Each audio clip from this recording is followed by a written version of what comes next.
Peoples party کے worker ہوں یا اس کے کارکنان ہوں، وہ ان کے لیے کبھی کوئی دروازہ بند نہیں ہوا. اور یہ میں نے بڑی چھوٹی ایج سے دیکھا ہے اپنی.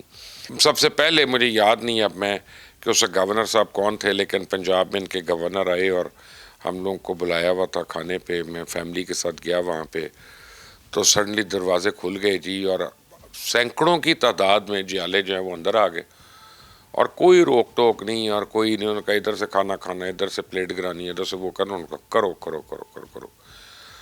تو اور پھر میں نے ہر فنکشن میں دیکھا ان کے کہ جالے کی روک ٹوک نہیں ہے، جالے کو نہیں روکتا کوئی. اگر وہ آ رہا ہے اور وہ کھانے کی ٹیبل پہ مثلا ابھی مہمان خصوصی بیٹھے ہوئے اور جالے کو نے جا کے کھانا کھانا شروع کیا تو کار ہے، کوئی نہیں روکتا اس کو. They have a lot of tolerance for that, for their workers, and ان کے ورکرز کا ایک مان ہے ان کے اوپر. On the country P M L N جو ہے اس کے ورکرز کی ایکسس ہی نہیں ہے. وہ اپنے ایم پی اے تک نہیں پہنچ سکتے، اپنے وزیر تک تو نہیں پہنچ سکتے، تو اپنے وزیر اعلیٰ یا وزیر اعظم تک تو بھول جائیں آپ. میں آپ کو 95% ایم پی ایس کے متعلق بتا سکتا ہوں کہ انہوں نے پچھلے 3 سال میں وزیر اعظم شہباز شریف سے ایک ملاقات نہیں کی ہوگی، دور سے نہیں دیکھا ہوگا، شاید ایک کمرے میں بھی نہ بیٹھے ان کے ساتھ. یہ ڈٹیچ ہو جاتے ہیں. یہ لوگ جب پاور میں آتے ہیں تو بالکل الگ تھلگ ہو جاتے ہیں اور ایک اپنے محل بناتے ہیں اور اس محل کے اندر یہ بیٹھ جاتے ہیں جا کے. اور پھر میاں نواز شریف جب اتنے سوالات کرتے ہیں کہ مجھے کیوں نکالا، تو پھر میاں صاحب کو یہ بھی بتانا چاہیے کہ ان کے پلیٹلیٹس اتنے سال میں کیوں دوبارہ ڈاؤن نہیں ہوئے. 4 سال تو انگلینڈ میں رہے تھے اس وقت، اور اس کے بعد اب اتنے سال ہو گئے ہیں کہ وہ جب گئے تھے وہ جہاز کی، قطر کے جہاز کی سیڑھیاں چڑھ رہے تھے اپنے علاج کے لیے جب جا رہے تھے لنڈن، تو ماشاءاللہ بالکل حشاش بشاش تھے. اور جتنا ہمیں بتایا گیا تھا کہ عدالت کو کہا گیا تھا کہ جناب ہم یہ نہیں، اور یہ ہفتے کے دن کہا گیا تھا کہ ہم یہ نہیں گارنٹی کر سکتے کہ یہ پیر تک زندہ بھی رہیں گے کہ نہیں، ان کی حالت ایسی ہے، خدا نخواستہ اتنی طبیعت خراب ہے. اور پھر وہ ہم نے دیکھا کہ وہ سیڑھیاں چڑھ کے گئے اور حشاش بشاش تھے. اور اس کے بعد ہم نے ان کے کافی پیتے ہوئے اور ہے وہاں پہ سیلفریجز میں اور کافی شاپ سے ہم نے تصویریں دیکھیں. اچھی بات ہے، ہائیڈ پارک میں واک کرتے دیکھا، بڑی اچھی بات ہے. اور یہ بھی اچھی بات ہے کہ اللہ تعالیٰ نے کبھی ان کو بیمار نہیں کیا، اس کے بعد دور رکھا ہے بیماری کو ان سے. لیکن عوام بھی یہ سوال پوچھتی ہے کہ اس وقت کس نے نکالا پاکستان سے باہر، صرف حکومت سے نہیں، پاکستان سے باہر کس نے نکالا، ان کیسز کو کس نے ختم کیا.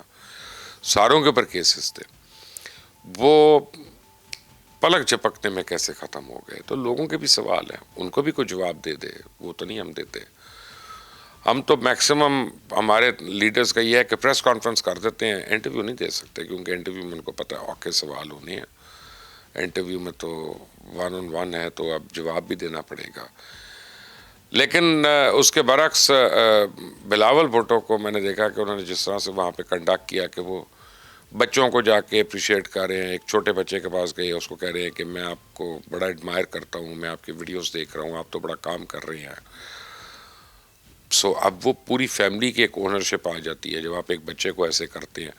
اور پھر جتنے بچے والے جو ہیں وہ سارے اس سے انسپائر ہوتے ہیں کہ جب آپ ارسپیکٹیو کسی کے سوشل سٹیٹس کے یا اس کی وزٹنگ کارڈ کے یا اس کی ایج گروپ کے، آپ جب اس کو رسپیکٹ دے رہے ہوتے ہیں تو that does go a long way. تو یہ اب پھر بلاول بھٹو نے وہاں پہ جو کہا، جس کو میں نے کرٹیسائز کیا تھا اپنے ایک شو میں، ایسی بات نہیں ہے، انہوں نے کہا کہ ایران کے سپریم لیڈر آیت اللہ خامنائی جو ہیں وہ شہید ہیں. تو میں یہ سمجھتا تھا کہ وہ کیوں مذہب کو یا مسلک کو بیچ میں لا رہے ہیں، لیکن اس کا فرق یہ پڑا کہ ایک بہت بڑی میجورٹی ہے وہاں پہ اہل تشیع کی، اور اہل تشیع کی اس میجورٹی نے ڈس کر کے اس کو کلک بیٹ انہوں نے پکڑا اور انہوں نے جا کے پیپلز پارٹی کی ووٹرز کی لائن میں کھڑے ہو گئے. مجلس وحدت المسلمین وہاں پہ کھڑی تھی، ان کی بھی شاید ایک سیٹ جیتے ہیں، اور وہ تو اہل تشیعوں کی جماعت ہے. لیکن یہاں پہ یہ نظر آتا ہے کہ لوگ پالیٹکس کو اور ریلیجن کو الگ کرتے ہیں، لیکن ریلیجس سینٹیمنٹ چلتا ضرور ہے. یعنی وہ سینٹیمنٹ ان کا پیپلز پارٹی نے کور کر لیا. اب پالیٹکس کے لیے ان کو پیپلز پارٹی چاہیے تھی، اور پیپلز پارٹی جو ہے اب ہمیشہ سے اس کا ایک سلوگن یہ رہا ہے کہ وفاق کی زنجیر بے نظیر. تو اب پھر پیپلز پارٹی یہ پروف کر رہی ہے آہستہ آہستہ کہ جناب وہ وفاق میں تو ہے اور کسی ایک صوبے تک وہ ریسٹرکٹیڈ نہیں ہے. حالانکہ ہم سارے لوگ یہ سمجھتے ہیں رہے ہیں کہ ایک اس صوبے میں اپنے آپ کو انہوں نے کرٹیل کیا ہوا ہے، لیکن اب پیپلز پارٹی نے ہم سب کے تجزیے غلط کر دیے. اس موقع پہ ان کو کریڈٹ دینا پڑے گا. کل کو حکومت کون بناتا ہے؟ وہ آزاد امیدوار لوٹے بن جاتے ہیں اور مل جاتے ہیں اور پیسے لیتے ہیں یا نہیں لیتے، یہ وہ جانے، ان کا رب جانے. لیکن یہ کہ ہو سکتا ہے کہ پی ایم ایل این بنا لے، ہو سکتا ہے پیپلز پارٹی بنا لے، ہو سکتا ہے دونوں مل کر بنا لے، لیکن آئدر وے مینڈیٹ تو آ گیا. حکومت بنانے کا مینڈیٹ جو ہے وہ تو آ گیا، اور وہ عوام نے میاں نواز شریف کو وہاں پہ ریجیکٹ کر دیا. اور بلاول بھٹو زرداری نے نوجوان عمر ہونے کے باوجود پاکستان کے سب سے بڑے، سب سے سینئر، سب سے زیادہ منجھے ہوئے سیاسی لیڈر کو الیکشنز کے اندر چت کر دیا.